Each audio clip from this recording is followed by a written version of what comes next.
Brasil Cidadão. Sempre trazendo notícias da atualidade, do Brasil e do mundo. Olá, eu sou o Franklin Valverde e começa agora o Brasil Cidadão, um programa do Observatório do Terceiro Setor. Esse programa que é dividido por mim e pelo Joel Scala. No programa de hoje, vamos falar sobre consequências psicológicas da pandemia. Nesse momento de isolamento social, muitas pessoas têm relatado sobre momentos mais depressivos e acentuação da ansiedade, por exemplo. Para falar sobre esse assunto, um assunto que está tão candente nos dias de hoje, nesse momento de coronavírus, né, nós convidamos duas pessoas que são especialistas na área. Nós estamos aqui com a Clarice Pimentel Paulon, que é doutora em Psicologia Clínica pelo Instituto de Psicologia da USP e especialista em Gestão e Saúde Pública pela Universidade Estadual de Campinas, a Unicamp. Seja bem-vinda, Clarice. Bom dia, muito obrigada. Clarice, como é que você tem se virado para trabalhar agora na quarentena? Você está de quarentena ou você tem que se deslocar para o seu local de trabalho? Olha, eu estou de quarentena. Eu sou professora e sou psicanalista, né? Então, as minhas atividades ficaram todas reduzidas à minha casa, né? Eu tenho dado aula online, eu tenho feito todos os atendimentos online, as supervisões de casos clínicos, tenho feito tudo por essa tela que a gente também está fazendo agora, nesse momento, esse programa. Perfeito. E a nossa outra convidada é Tieme Yamashita, estrategista social, especializada em comunicação e sensibilização de público. Tudo bem, Tieme? Tudo bem. Feliz de estar aqui com vocês. Prazer você voltar ao nosso programa, né? Você que tem uma frequência bastante grande aqui no nosso programa. Tieme, como é que você está se virando? Quais são as estratégias que você está adotando nesse tempo de pandemia? Olha, eu tive que mudar tudo, porque eu fazia palestras presenciais em grandes eventos, aglomeração de pessoas. Foi tudo cancelado, não tem mais nenhum evento, e eu tive que redesenhar a forma do trabalho. E uma das estratégias que eu usei o meu trabalho é fazer evento? Não, meu trabalho é comunicar, é educar as pessoas. Eu fazia isso através dos eventos. Então, como eu vou fazer de uma outra forma? Então, agora eu estou fazendo digitalmente. Vídeos no YouTube, lives no Instagram, Zoom, enfim, é isso. Perfeito, temos que usar a tecnologia para poder... Aliás, esse programa aqui é um exemplo disso, né? Eu na minha casa, vocês na casa de vocês, estamos produzindo o programa, né? E eu queria iniciar com vocês a nossa conversa, já especificamente no tema de hoje, que são as consequências psicológicas na pandemia. Qual que é a principal consequência psicológica nesse momento que a gente está vivendo, Clarice? Olha, a gente percebe que existe uma certa flutuação um pouco mais intensa, né, entre a ansiedade, os picos de agitação e os picos de tristeza ou de melancolia das pessoas. Então, a gente percebe que, por conta dessa nova condição de vida que foi imposta de uma maneira forçada, as pessoas elas acabam ficando com os humores muito mais sensíveis, elas estão muito mais sensibilizadas. Algumas pessoas mais anestesiadas também, né, querendo... A gente teve no início da quarentena, por exemplo, hoje a gente ainda tem, mas um pouco menos, muita gente em negação, né, negando que isso era algo que teria que ser feito, negando o isolamento social. A gente ainda tem pessoas que fazem isso, por exemplo, como o nosso presidente, né? Sim, infelizmente. Infelizmente. Mas o que a gente percebe, na verdade, é que depois desse processo de negação, existe um aumento da ansiedade, do medo em relação ao contágio. As pessoas ficaram muito, muito paranoicas em relação a ser infectadas. Isso agravou um pouco algumas relações de conflito social. E a gente também pode perceber, inclusive, de preconceitos, né? Então, as pessoas acabam acirrando um pouco mais essa ansiedade em relação à presença do outro, né? Perfeito. Tiene, você que trabalha com sensibilização do público, como é que a gente faz para sensibilizar muitas dessas pessoas que não estão conscientes que uma das formas de nós combatermos a Covid-19 é a questão do isolamento social? Como conscientizar as pessoas dessa necessidade? Tem muita gente que não está muito consciente ainda de que tem que ficar isolado mesmo. Eu acho que é ter o entendimento que nós não somos sozinhos, isolados assim. Tudo tem uma consequência no grupo, é compartilhado. Então, às vezes as pessoas se preocupam muito só em si. Não, mas eu estou bem, e elas esquecem do impacto sobre as outras pessoas. Então, fala assim, eu estou bem, e aí não imagina que, na verdade, pode estar contaminado e pode contaminar outras pessoas que não têm acesso ao serviço público, outras pessoas que não têm acesso à asepsia, a tudo, né? Todas essas coisas que a gente está falando, de máscara, de tal. Então, precisa ter essa consciência. E o vírus, ele é assim, tá no mundo. Não é uma coisa que você está guardada numa caixinha. E isso tem muito a ver com sustentabilidade. Quando eu falo de sustentabilidade, é entender que o sol nasce para todos, o vírus está para todos. Não dá para a gente separar e falar, não, eu tenho dinheiro, eu tenho recursos, eu vou me proteger. Não existe o dentro e não existe o fora. É tudo uma coisa só. Eu acho que é uma forma de compreender essa questão aí da falta de visão, né? É saber que não tem separação. Nós somos uma coisa só. Até tem uma frase interessante. Não é que está todo mundo no mesmo barco. Cada um está no seu barco, só que a gente está no mesmo mar. É isso que é para compreender. Mesmo oceano, né? É o mesmo oceano, não é o mesmo barco. Porque quando a gente fala que está no mesmo barco, parece que alguém está remando e a gente fica só no mesmo barco. E a responsabilidade é do líder ou não. Na verdade, a gente está no mesmo mar. E cada um tem a responsabilidade do seu próprio barco. Então aí é uma forma de tem muita gente à sensibilizar. deriva, então, né? Tem muita gente à deriva nesse oceano, né? Tem, porque o oceano tá em tormenta, mas não vai ficar para sempre, né? Então é um período. Mas isso quando a Clarice fala assim sobre ter saber o que está acontecendo, ter a noção de que estamos em tormenta, ter essa noção e não ficar na negação, né? Fala, não está Então, acontecendo Clarice, nada. e Clarice, qual que é a melhor forma para, nessa tormenta toda, você não ficar à deriva nesse oceano, como essa imagem, essa metáfora, boa metáfora que a TM utilizou? Olha, eu tenho visto desde que a quarentena começou, né, o isolamento social, muita gente dando dicas de como viver, do que fazer e tudo mais. E aí eu tenho visto as pessoas ficando angustiadas com o excesso de o que fazer, como fazer, de que jeito se relacionar, né? O que eu tenho percebido é que as pessoas, como qualquer mudança que acontece na nossa vida, a gente precisa, de alguma maneira, dar tempo para que o processo possa acontecer com a gente, né? Então, isso de a gente não tem mais tempo quer dizer, quem consegue ficar em casa e trabalhar de casa não tem mais o tempo de deslocamento, né, para ir de um lugar para o outro.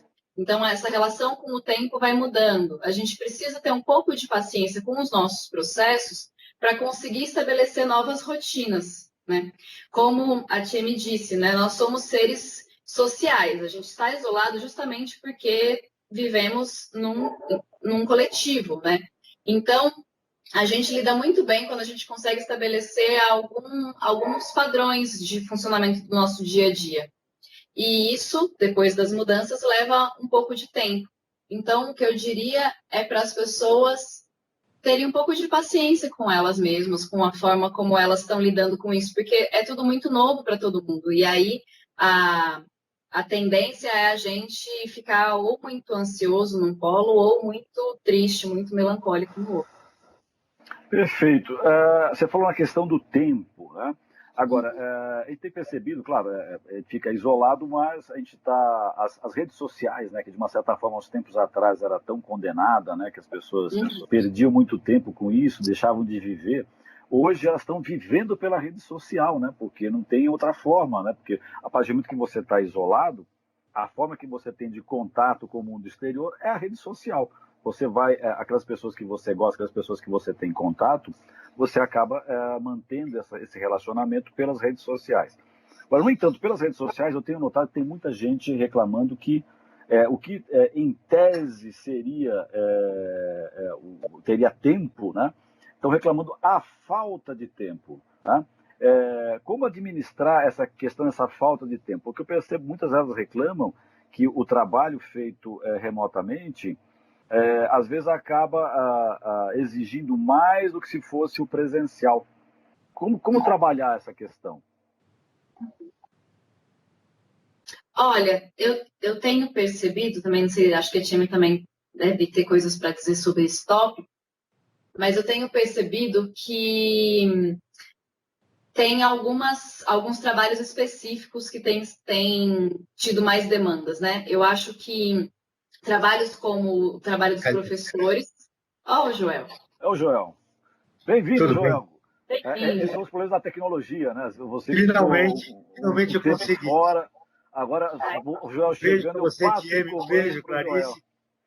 Continua, Frank. Eu agora continuo. O nosso programa, eu não consegui ouvir vocês, essas considerações iniciais, mas eu entendo que esse tema é fundamental, porque ele proporciona a gente fazer uma reflexão a respeito da nossa vida, da nossa existência. Embora seja um isolamento social forçado, isso vai trazer a gente um novo conhecimento. Será, Clarice, que surge uma nova criatura humana? Olha, a gente, né, o Franklin estava me perguntando dessa coisa do tempo e que eu acho que tem justamente a ver com talvez uma possível mudança, né? Eu percebo que os trabalhos que estão sendo mais exaustivos nesse processo de home office são os trabalhos de professores, eles estão super sobrecarregados com o trabalho EAD, aprendendo a mexer nas ferramentas, e aí com excesso de trabalho em casa, e também muito angustiados, por exemplo, os professores de educação infantil, que têm que lidar ao mesmo tempo com os pais, tendo que estar presencialmente acompanhando as aulas dos filhos e as crianças. Aumentou o alunado, né? Aumentou o alunado. Aumentou o alunado e é muito engraçado porque aí os pais se sentem muito mais no direito, autorizados a questionar a modalidade de aula, a falar, mas essa atividade, vou estar dando essa atividade para o meu filho para ele me dar trabalho, né? A gente começa a perceber um pouco esses meandros das formações sociais, isso é muito interessante, assim. E eu fico pensando que essa relação com o tempo, ela começa ela foi de um início da quarentena, que parecia, as pessoas tinham essa impressão, pelo menos era o que eu escutava no consultório também, um alargamento do tempo, para, de repente, uma sensação de que tem muita coisa e está condensado, as pessoas estão se ocupando muito e se preenchendo com esse trabalho online. E aí eu fico pensando quais vão ser os impactos disso depois, né? Quando o isolamento social for sendo reduzido, se as pessoas vão ter um outro tipo de relação com o tempo, se elas vão ter um outro tipo de relação com pessoas, porque as pessoas estão muito falando isso, né? Tipo, eu quero sair do isolamento, eu vou sair abraçando. Eu não sei se as pessoas vão sair abraçando as pessoas depois do isolamento social, se elas ainda vão ter um certo medo. Nem será possível, né? Acho que nem será possível fazer isso, porque o isolamento não significa que a gente vai eliminar a Covid-19. Na verdade, o que a gente está fazendo com o isolamento é evitar que os hospitais e as UTIs fiquem sobrecarregadas, porque essa pandemia vai continuar depois que o isolamento for abrandado. Tá? Nós vamos ter que continuar usando máscara, vamos ter que continuar usando álcool gel. Na verdade, o que a gente vai fazer é a diminuição do contágio e o controle nesse contágio, que hoje, dependendo da região e o local, está totalmente fora de controle e o sistema não consegue oferecer as suas formas de atender essas pessoas. Mas eu queria fazer uma pergunta para a Tieme. A Tieme, no seu trabalho, ela trabalha muito com a questão do desperdício, tá? E um dos desperdícios que nós tínhamos, digamos, antes da pandemia, era a questão do tempo. Tieme, como é que a gente trabalha essa questão do desperdiçar o tempo? Porque agora, na verdade, tem muita gente, como eu tinha colocado para a Clarice, que está com pouco tempo, que está trabalhando demais, né? Como administrar isso? Eu acho que qualidade do tempo. Tempo sempre foi, nos mapas do desperdício, sempre foi uma coisa que aparece. As pessoas falam, eu desperdiço muito tempo. E, de repente, com o isolamento, ele ganha tempo. Porque tudo que ele não podia fazer antes, que é dormir até um pouquinho mais tarde. Eu acordava todos os dias às 4h30 da manhã. 4h30? Parabéns. Porque eu moro na periferia aqui da Zona Sul, né? Qualquer coisa que eu vou marcar, eu preciso acordar cedo. Hoje eu posso acordar às 7 da manhã. É tempo, né? Então, assim, a qualidade do tempo. Então, antes a gente não tinha tempo e agora a gente tem muito tempo. Aí a pergunta é, o que é que eu vou fazer com este tempo? Porque se eu não escolho, alguém vai escolher por mim. Então, agora é a hora de pensar na qualidade do meu tempo e nas escolhas. Então, é um exercício também, porque eu vou pensar que a vida inteira alguém escolheu o tempo, me dava horário, me dava a regra. Então, é isso que eu falei. Se eu preciso estar na Paulista, eu preciso sair com 2 horas de antecedência, 1h30 de antecedência. Isso é o básico, né? Para quem vai de transporte público, para quem vai de carro, isso era um planejamento. Mas é a qualidade do tempo. Agora eu escolho como eu vou utilizar o meu tempo. Isso é uma responsabilidade. Então, no primeiro momento, a gente fala que não tem tempo. Agora, a gente precisa assumir a nossa responsabilidade de escolher o que é que eu vou fazer com o tempo que eu tenho. Então, essa é a dica que eu trago. Qualidade do tempo. Qual é a qualidade do tempo?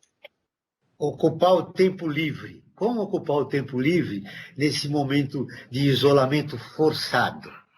Clarice, quem está mais sofrendo com a pandemia em São Paulo são as mulheres.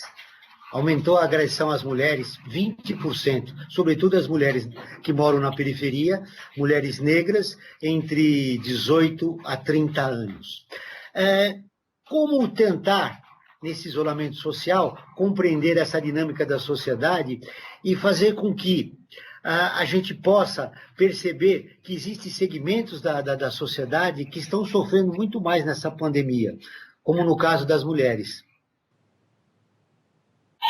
A gente percebe porque o impacto da convivência, da relação e o aumento da violência doméstica, né?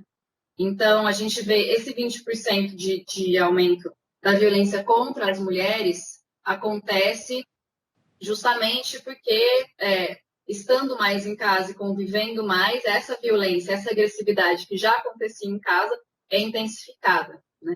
E aí a gente percebe que, na verdade, o isolamento social, a pandemia, ela provoca um outro tipo de relação, um outro tipo não, né? Ela intensifica as nossas relações familiares, as nossas relações mais próximas, no sentido de proximidade física mesmo, e isso vai produzindo impactos que já existiam nas relações. Eu não acho que, por exemplo, essas relações já não eram agressivas, né?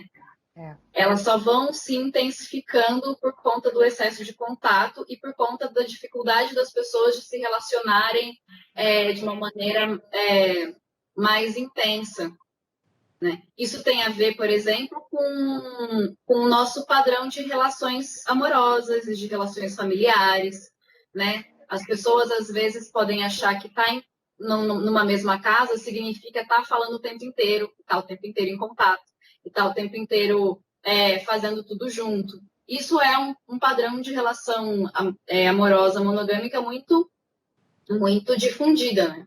Muito espalhada, assim. E aí, isso de, por exemplo, poder ter um espaço na casa para ficar sozinho, poder estabelecer relações virtuais com outras pessoas, né? Conversar com os amigos, marcar uma cerveja online, fazer qualquer coisa nesse sentido, para inclusive se deslocar um pouco da relação com as pessoas que a gente convive, é importante. E esse espaço não está sendo preservado na quarentena, e isso vai estressando, né? A gente vê na China, por exemplo, a gente viu um aumento vertiginoso, né, muito grande de divórcios depois da quarentena, né? As pessoas se separando depois que saíram de casa, ficaram 3 meses convivendo juntos. Muito bem, na verdade, esses valores que nortearam as relações afetivas, quer dizer, os afetos estão sendo muito questionados nesse momento, né? Porque eles estavam fincados em valores que, olha, eu via meu parceiro de manhã e à noite, ou eventualmente na hora do almoço. Agora eu estou vendo ele todos os dias. Eu tinha que, na verdade, reinventar essa relação afetiva, né? Isso não é fácil, né, Tiene? Como uma estrategista social percebe o que está acontecendo durante a pandemia? Eu vejo como uma grande oportunidade. Vou te dar o exemplo. Eu tenho 2 filhas e esse período aí de 40 dias, eu estou descobrindo as minhas filhas. Porque eu vivo com elas desde que elas nasceram na mesma casa, mas essa intensificação do contato está me fazendo redescobrir o ser humano aí. Eu falei, gente, eu não sabia que a minha filha era assim, ou minha filha pensava isso, eu nunca tinha visto a minha filha estudar em casa, porque eu sempre estava estudando na escola, e de repente eu vejo ela estudando em casa. Então, é uma oportunidade de reconhecer, uma oportunidade de aprofundar um relacionamento. A gente, sabe aquela história de jantar ou tomar café de manhã, mas sempre aquela correria, e à noite a gente já está muito cansado, né? E agora a gente fica na mesa 2 horas, 3 horas, conversando. Então, é uma oportunidade também de redescobrir os filhos, os pais, o companheiro, porque o convívio traz uma outra face daquele ser humano que a gente não tinha oportunidade pela escassez de tempo. E aí é a oportunidade de redescobrir, se reapaixonar ou não também, né? Mas eu entendo como uma descoberta, sabe? Eu estou vendo isso como uma grande descoberta, inclusive dos amigos virtuais. Você sabe que aí entra o problema, nesse período da reinvenção do ser humano, aí vem o que a Clarice falou. O que eu estou fazendo aqui nessa relação, né? Quando eu tenho mais tempo para ficar com o meu parceiro, o que eu estou fazendo aqui? Isso acontece muito, tem acontecido muito, segundo a Clarice, já um número muito expressivo de pessoas China, que né, estão se principalmente, né, separando. que começou antes, né, a pandemia lá, né? Lá o pessoal tem avaliado se fica ou não fica, né? Mas é muito pouco tempo, Clarice. Nem 2 meses, né? Praticamente 2 meses de pandemia já começam a surtir esses efeitos, digamos, colaterais de uma relação afetiva. Existem algumas dicas para a gente se compreender esse momento e poder passá-lo sem grandes solavancos na nossa vida psicológica? Olha, eu acho que o que você disse, Joel, de que os afetos têm sido muito questionados, isso provoca muita angústia, né? As pessoas ficam angustiadas de se sentirem se questionando sobre as suas relações e questionando seus parceiros e tal, né? Suas parceiras, companheiras e tudo mais. Então, mas talvez seja importante. Eu penso que, por exemplo, quando você fala assim, é pouco tempo, 2 meses, 3 meses, eu acho que isso vai muito de uma certa noção de tempo e de urgência que a gente tem hoje, de que as coisas têm que ser resolvidas muito rápido, né? Então, é como se esse tempo já fosse suficiente para eu saber que não quero estar mais com aquela pessoa, ou como se nesse tempo se condensasse todos os problemas da relação e aquilo se esgarçou de alguma maneira, né? Eu diria novamente para que, ao invés da gente se angustiar com essa angústia, no sentido de ficar muito desesperado por resolver as coisas, né? Poder sentir um pouco mais ela e pensar em quais as possibilidades de reinvenção que as relações têm. Porque elas têm possibilidades de reinvenção. Elas não são infinitas, é claro. Porque as pessoas, elas não têm não é ilimitada a mudança, né? Assim, ela tem um tensionamento, igual um elástico, vamos dizer assim. A gente consegue modelar, a gente consegue construir algumas coisas, reinventar, até o ponto reinventar na medida em que o desejo permita. Talvez seja isso que eu estou querendo dizer. Franklin, você tem perguntas aí? Chegou uma aqui para mim? Começa com você, então. Vamos lá. Então, vamos lá. Eu queria saber da Clarice, nesse momento que a gente está vivendo de pandemia, é possível que surjam algumas doenças psíquicas, né? Que doenças são possíveis que ocorram nesse momento? Eu até vou contar um pequeno caso aí que eu recebi, eu vou comentar muito nas redes sociais, aí, no WhatsApp. Eu recebi um pequeno vídeo que eu achei bastante curioso, de um suposto psiquiatra alemão, que está dizendo assim: olha, nós estamos recebendo muitas ligações das pessoas demais, de pessoas dizendo que estão conversando com as plantas, que estão conversando com objetos, que estão conversando com os animais de estimação e que estão ligando para nós aqui para querer saber isso. Um recado para vocês: olha, não há problema. Se os objetos, os animais e as plantas falarem, aí vocês liguem para nós. Antes disso, não precisa ligar. Né? Então, eu converso muito com a minha cachorra aqui. Exatamente. Mas não precisou você ligar para o psicólogo, para o psiquiatra, que você está achando que está com um problema. Se ela te responder, aí acho que você tem que ligar. Né? Não como uma cadela, né? Mas sim como uma pessoa. Aí tem que se preocupar. Como é que fica isso? Que doenças são possíveis? O que pode acontecer nesse momento, Clarice? Olha, a minha relação com meus cachorros melhorou muito, posso dizer. Eles têm adorado estar aqui em casa e falando com eles sempre, tá ótimo isso. Mas assim, eu tenho percebido algumas questões. Eu acho que os transtornos de ansiedade se intensificaram, principalmente porque, por exemplo, alguns transtornos de ansiedade mais graves têm sintomas como falta de ar, palpitação, e aí as pessoas já começam a pensar que elas podem estar contaminadas com corona. E você percebe um aumento de casos de ansiedade diagnosticados nas UPAs, nas unidades de pronto atendimento, justamente por causa disso. Né? Começa a sentir falta de ar, começa a achar que está infectado, vai para a UPA e aí corre mais risco. Né? Então, transtornos de ansiedade têm aumentado. Eu tenho uma suposição, porque isso ainda não está sendo investigado assim, exaustivamente, mas que compulsões também têm aumentado. Então, o uso abusivo de álcool tem aumentado durante a quarentena, né? Tem muita gente falando sobre isso. Por outro lado, é interessante que esse momento, que é também entendido como um resguardo, vamos dizer assim, né? Um momento de introspecção, tem tido efeito em depressões no sentido de melhoria. As pessoas com diagnóstico de depressão, por exemplo, têm relatado uma certa melhora.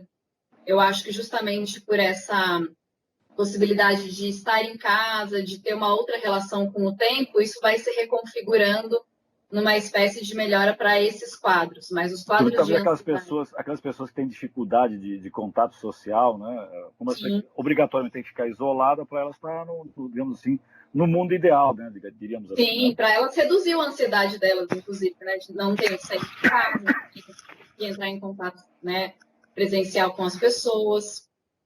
Isso é interessante.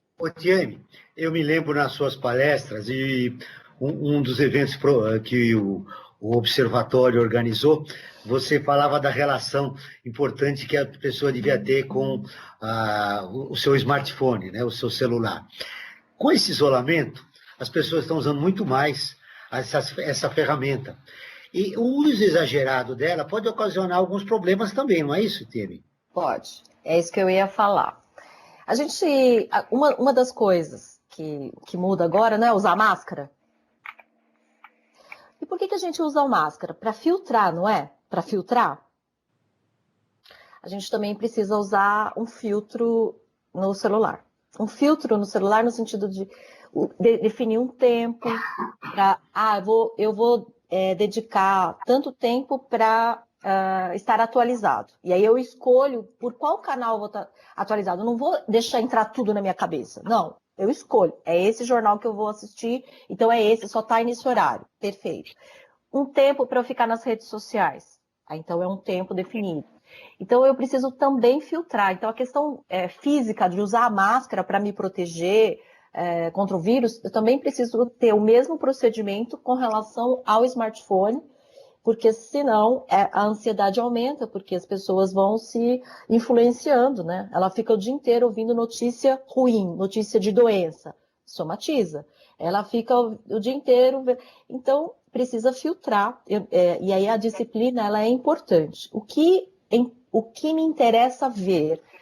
Me interessa estar um pouco atualizado, me interessa me conectar com as pessoas pelas redes sociais, ok. Só que eu vou limitar e escolher o canal, né? Porque senão a gente pode ter muitos desperdícios a partir daí. Joel. Muito bem. Chegando uma pergunta aqui interessante, não, Joel, Frank. Antes da pergunta, Joel, acho que está na hora de nós chamarmos a nossa repórter, a Júlia Pereira, lá do... Cara, então vamos com a Júlia, depois eu continuo com as perguntas. Vamos lá. Olá, Júlia. Tudo bem? Onde você está, Júlia? Nossa repórter Júlia Pereira, que vai trazer informações. O Gabriel está conectando a Júlia. Enquanto isso, vamos fazer uma perguntinha para Clarice. Clarice, no isolamento social, algumas pessoas se abrem, outras se fecham. Muito mais. E elas ficam introspectivas. Como que os familiares, nesta pandemia, podem ajudar, né, com essa reação? Essa é uma pergunta interessante que veio da Beatriz, lá da Zona Norte. Beatriz. Bom, Beatriz, e de demais ouvintes, né, depois, eu penso que a gente vai precisar, como a gente estava dizendo, até dos casos até de violência doméstica, por exemplo, a gente vai precisar reinventar os espaços de convivência dentro da casa por esse período. E a gente vai... As coisas boas que a gente conseguir conquistar dessa reinvenção, a gente poderia, inclusive, continuar depois da quarentena, né? Então, as pessoas que tendem a ficar mais introspectivas, acho que é importante respeitar o espaço de solidão do outro, né? Esse espaço de estar sozinho, de estar pensando, é importante. O que a gente precisa se atentar, talvez, é perceber se existe algum sinal de que aquela pessoa está se entristecendo para além do que é o normal dela, né? Ou se ela está se excedendo para além do normal dela, né? Os comportamentos que a gente chama de perigosos ficam mais... mudaram nessa quarentena, né? Tipo, as pessoas mais extrovertidas hoje têm comportamentos mais perigosos, porque elas ficam com mais necessidade de sair. Elas precisam ter mais cuidado. As pessoas mais introspectivas, de alguma maneira, estão mais seguras, porque elas querem ficar mais em casa, querem ficar mais fechadas. Isso não significa que não tem sofrimento dos dois lados. A questão é como conviver com esse tipo de sofrimento, né? Mas acho que o fundamental é respeitar um pouco o espaço e abrir espaço para o diálogo sempre, né? Isso significa escutar bastante.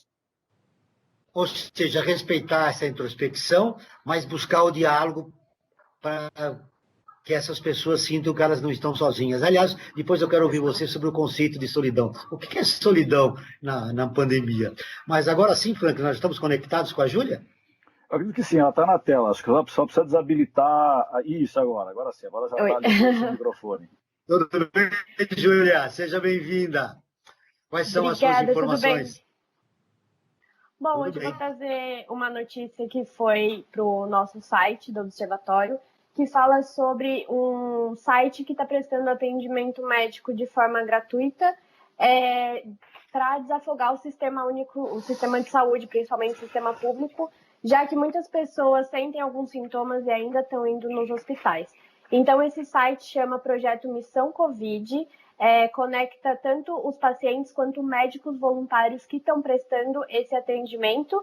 E, além disso, o site também, além de prestar atendimento, também reúne várias informações sobre o coronavírus. Muito bem, tá aí essas informações. Nós também temos uma enquete que está rolando na nossa campanha, que é importante, que é o Observatório na Quarentena. Essa enquete dessa semana, qual é, Júlia? A enquete fala que tipo de doação as pessoas acreditam que o terceiro setor deve focar nesse momento, em dinheiro ou produtos de alimento, produtos de higiene. Mais de 84% das pessoas acham que as organizações devem focar em alimentos e produtos de higiene. Mais um comentário de uma das seguidoras da nossa página do Facebook disse que é importante que tenha um equilíbrio entre doações em dinheiro e também de produtos, alimentos ou produtos de higiene, para que todas as necessidades sejam supridas nesse momento.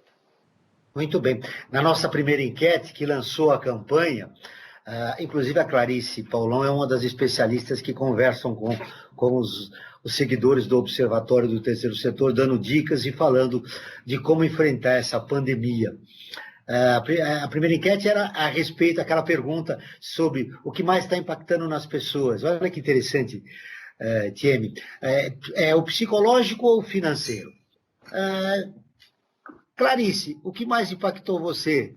O psicológico ou o financeiro? Mas antes, eu quero as conclusões finais da Júlia, antes da sua resposta. Júlia, mais alguma informação?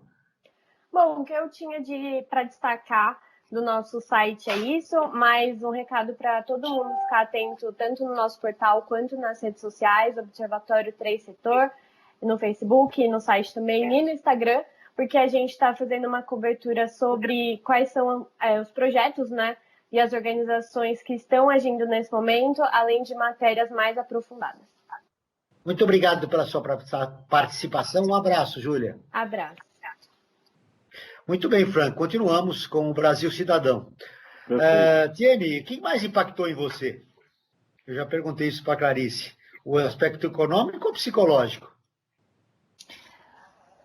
Primeiro, o econômico, porque se eu tenho uma fonte de renda, eu me coloco na situação de muitos brasileiros que também dependem de uma fonte de renda, de um trabalho presencial, e de repente não existe mais. E quem trabalha de forma autônoma, como eu, vai. Aí é a primeira questão. E aí, só que, como quem trabalha, precisa estar com o psicológico em dia, né? Então não pode deixar afetar. E aí começa a pensar, como é que eu vou me virar agora? Primeiro, eliminar desperdícios, né? Você fala assim, eu vou ficar só com o essencial, vou comprar só o essencial, vou eliminar várias coisas que eu tinha aí nas minhas despesas que não são essenciais. Isso é muito importante. Por quê? Porque à medida que eu reduzo o meu custo fixo, aí o meu psicológico já fica um pouco mais tranquilo, porque não fica aquela dívida enorme. Nossa, eu preciso de dinheiro, eu preciso de menos, porque eu já reduzi, isso é uma coisa importante. Então, tem que balancear, né? Se a questão financeira ela me afeta psicologicamente, quais as estratégias para administrar isso? Para que eu preciso tanto do dinheiro? Para pagar a conta. Então, e se eu diminuir as contas, eu vou precisar de menos dinheiro. Então, a gente vai quebrando os problemas em pedaços menores, e isso o meu psicológico, pelo menos, foi dando conta, né? Então, eu acho que as duas coisas são ligadas. Tem pessoas que se afetam muito por conta da falta de dinheiro, e aí depois, se já estiver doente da cabeça, aí não consegue trabalhar, não consegue dinheiro mesmo, né? Então, é uma bola de neve. Mas queria saber da Clarice também, o que ela tem para falar. Isso aí foi o que eu fiz assim, né? Clarice, foi o psicológico ou o financeiro que mais impactou você na pandemia?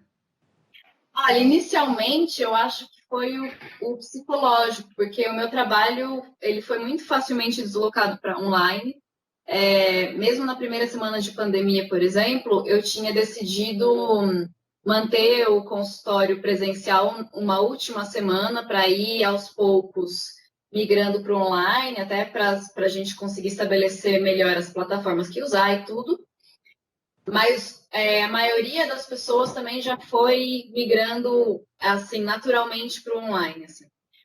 E aí, essa coisa, né? Por exemplo, coisas do online que eu percebo e que me impactam psicologicamente. A gente no online é muito a linguagem é muito precária em relação a toda uma complexidade de linguagens que a gente tem quando se relaciona com o outro. Então, por exemplo, numa reunião online, o silêncio é visto de uma outra forma. Você não sabe se a pessoa caiu, né? Se está falha a língua. Quando você está presencialmente com alguém, isso é mais tranquilo. As outras linguagens, né? O corpo se movimentando, um olhar, a forma como a pessoa modula a fala, que às vezes se perde no computador, faz com que exista uma sensação um pouco de empobrecimento das relações, assim. Então, isso eu acho que me impactou mais, porque impacta o meu trabalho também, né? A escuta, a forma como a gente vai tendo que alterar a escuta com o fone o tempo inteiro dentro dos ouvidos, escutando o paciente, entrando na casa das pessoas, né? Vendo a sala, vendo o lugar que as pessoas se organizaram para ser atendidas. E o econômico, eu acho que ele vai, eventualmente, vai impactar todo mundo, na verdade, né? Porque tem pessoas sendo demitidas, pessoas com trabalhos reduzidos. Então, essa reorganização financeira faz com que, por exemplo, se reorganize também em relação ao valor de sessão. E isso vai mudar. A nossa relação de tempo e dinheiro, ela está totalmente alterada porque a nossa relação com o tempo também mudou. Logo, a nossa relação com o dinheiro e com a forma como a gente gasta esse dinheiro também muda, né? A gente não sai mais para restaurante, cinema, pelo menos por enquanto, né? Frank, é importante fazer um registro que, para mais de 12 milhões de brasileiros que estão desempregados, a questão econômica é fundamental. Sem dúvida, viu os R$600 aí que o governo está dando essa bolsa pandemia, né? Bolsa Covid, enfim, não sei o nome que eles estão querendo dar para ela, é insuficiente, né? Porque se as pessoas, se a própria legislação coloca claramente que as pessoas, para se manterem, elas devem ter pelo menos um salário mínimo, como o nome já diz, que é mínimo para você dar manutenção a você e a sua família, e é pelo menos a metade de um salário mínimo, quando a gente sabe que o próprio salário mínimo já é difícil você se manter, né? Então essas pessoas estão vivendo dramaticamente, né? Para você ter uma ideia, a gente tem que sair, né, até para colocar em discussão tanto para a Tieme como para a Clarice. Ontem eu tive que sair para fazer o abastecimento da casa, que é necessário, e passei com o carro em frente a uma agência da Caixa Econômica. Tinha uma fila imensa que dava a volta no quarteirão. E não havia um distanciamento de 1 metro, 2, não. O pessoal estava fila indiana, um atrás do outro, né? Então, quer dizer, é uma questão insana a forma como está sendo administrada esses casos para essa população aí de baixa renda, né? Que vai ser a mais afetada, né? Por esse motivo que o isolamento social não atingiu 60%, porque não como atingiu deveria, a população de baixa renda. Como deveria, né? Tieme, eu quero ouvir um pouco mais você, Tieme. A gente percebe que esse isolamento trouxe também algumas reflexões a respeito do que a gente faz. Não é o seu caso, porque você faz o que gosta. Aí tem muitas pessoas desejando voltar ao trabalho que só significa uma renda para a sua sobrevivência, mas ela não gosta do que faz. E como administrar essa contradição hoje? Né? Eu preciso voltar para ter minha grana para mim conseguir sobreviver nessa sociedade, mas eu não gosto do que eu faço. Aí eu acho que tem uma grande oportunidade. A oportunidade, porque assim, a nossa vida é um equilíbrio entre a segurança e a liberdade.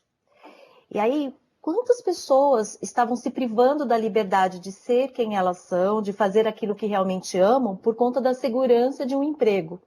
Faz sentido?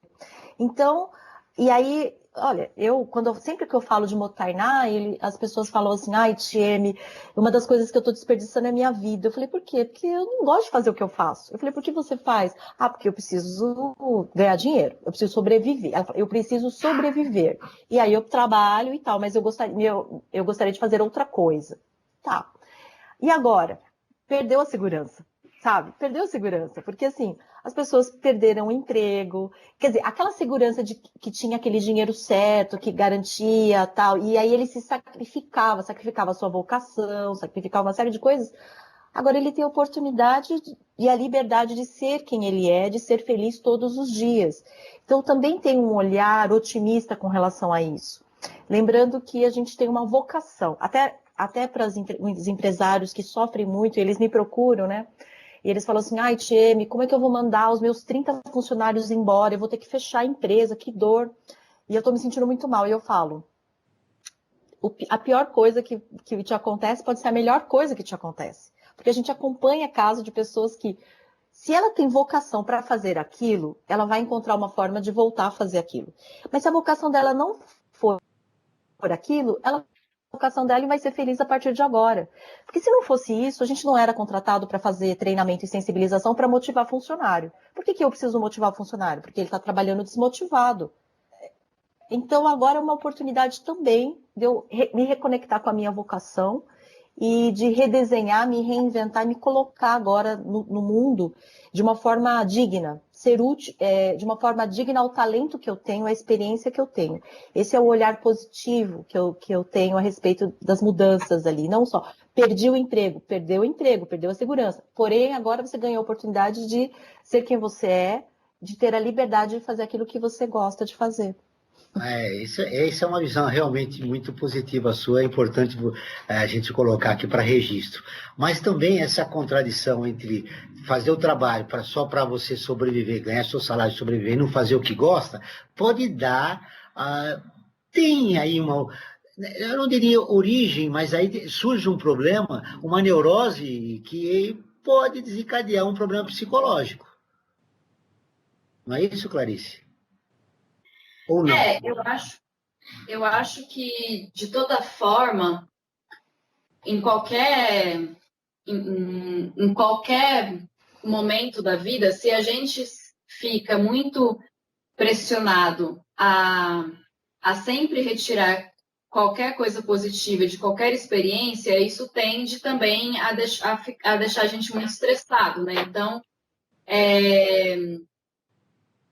as pessoas estão preocupadas, por exemplo, é muito interessante, teve um colega psicanalista que ele fez uma comparação entre esse momento de isolamento e quando a gente está preso, por exemplo, né? Uma pessoa vai presa e ela pode escolher levar para a prisão o que ela quiser. Vai ter gente que vai querer levar livros e vai querer usar esse momento para ler e ficar, né, erudito, ficar uma pessoa culta em alguma coisa. Vai ter gente que vai querer ficar fazendo muitas atividades físicas. E é muito o que a gente vê nessa pandemia, né? Tem gente querendo fazer a pandemia fitness, né? Vou ficar aqui fazendo atividade física todos os dias e eu vou comer tudo sem glúten, sem farinha, e vou fazer uma dieta e vou ser uma pessoa, né, sair fenomenal da minha casa daqui sei lá quantos meses. E gente querendo assim, nossa, preciso ler 27 livros, eu preciso ler 3 livros por dia, pelo menos, para conseguir dar conta e tal.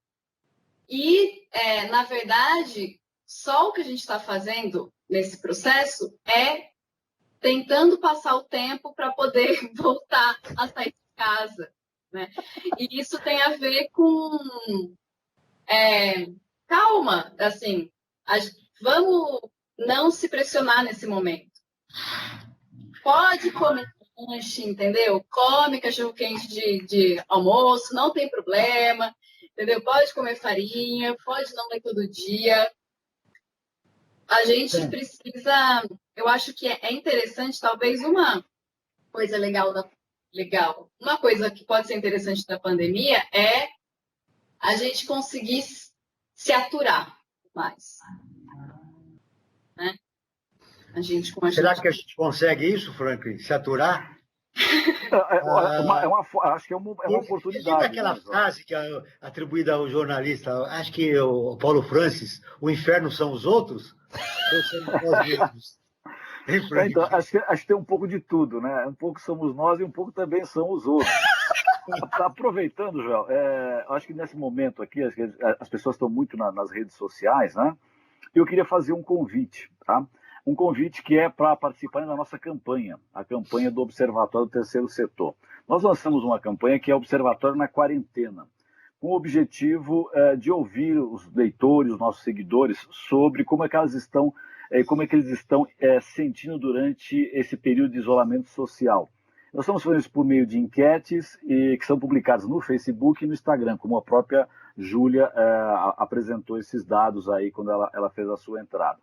Além disso, nós também estamos publicando vídeos de especialistas em várias áreas do conhecimento para sanar as dúvidas e compartilhar informações para que a gente possa passar por esse momento da melhor forma possível. Como é que as pessoas fazem para isso? Né? Tentando fugir dos seus infernos, o tanto próprio como o inferno alheio. Siga-nos nas redes sociais e saiba mais em facebook.com/Observatório 3 Setor e também no @Observatório 3 Setor no Instagram. Eu queria aproveitar, Joel, para levantar uma questão que eu acho importantíssima. E eu fico assim muito tocado quando eu vejo isso pelos meios de comunicação.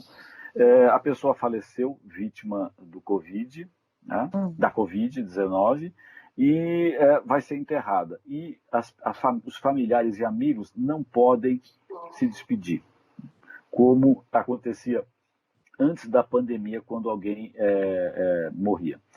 Como trabalhar esse luto? Gostaria que a Clarice e a Tia me falassem um pouquinho sobre essa questão do luto em tempos de pandemia.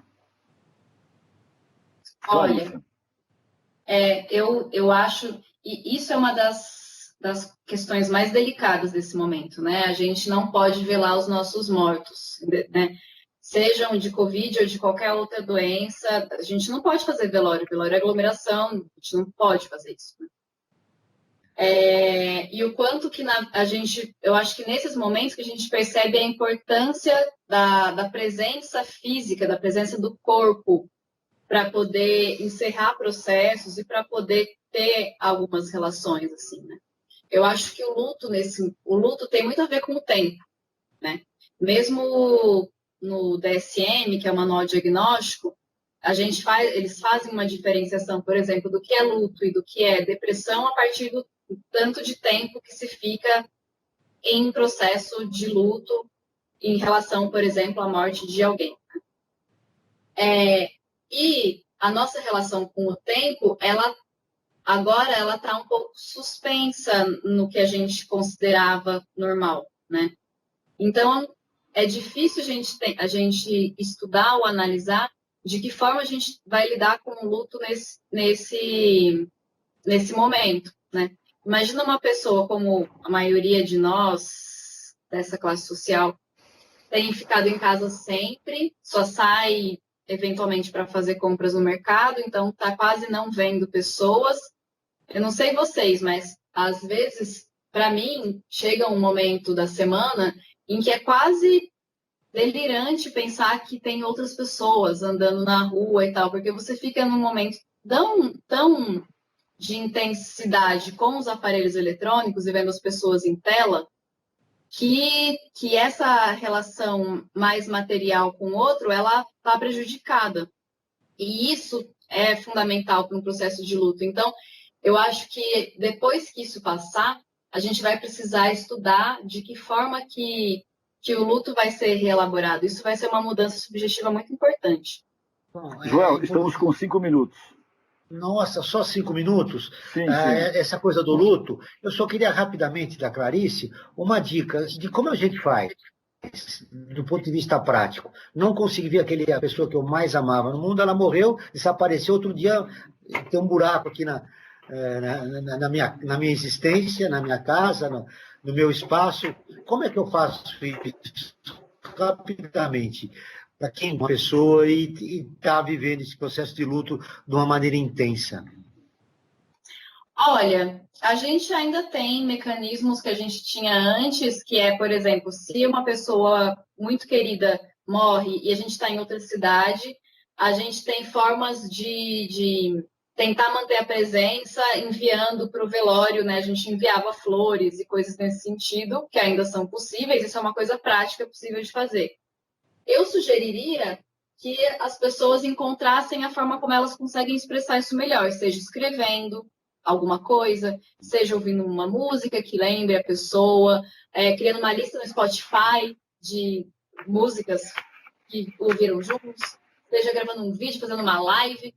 Formas que a gente tem de estar presente no mundo hoje, que são essas. Muito bem. No final do programa, muito bem conduzido pelo Frank Valverde. Tieme, as suas considerações finais, Tieme. Nesse momento, o que você diria para os ouvintes do Brasil Cidadão no encerramento do programa? A gente aplicar, não desperdiçar esse momento, aplicar os 3 passos. Reconhecer o valor desse momento atual, reconhecer a cadeia produtiva por trás, por que a gente chegou nesse ponto e sentir gratidão. Eu acho que se a gente fizer esses 3 passos, a gente não vai desperdiçar esse momento. Muito Obrigada. bem, Clarice. Clarice, você, a partir da tua experiência pessoal, de você com as pessoas que, dessa sua experiência pessoal na pandemia, o que você diria no final do nosso programa?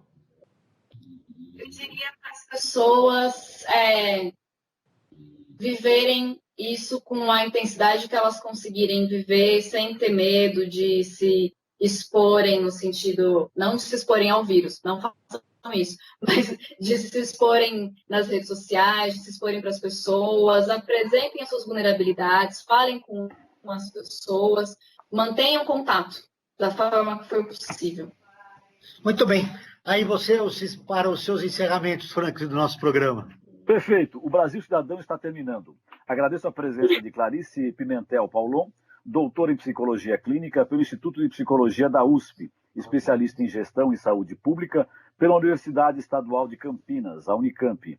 E Tieme Yamashita, estrategista social especializada em comunicação e sensibilização do público.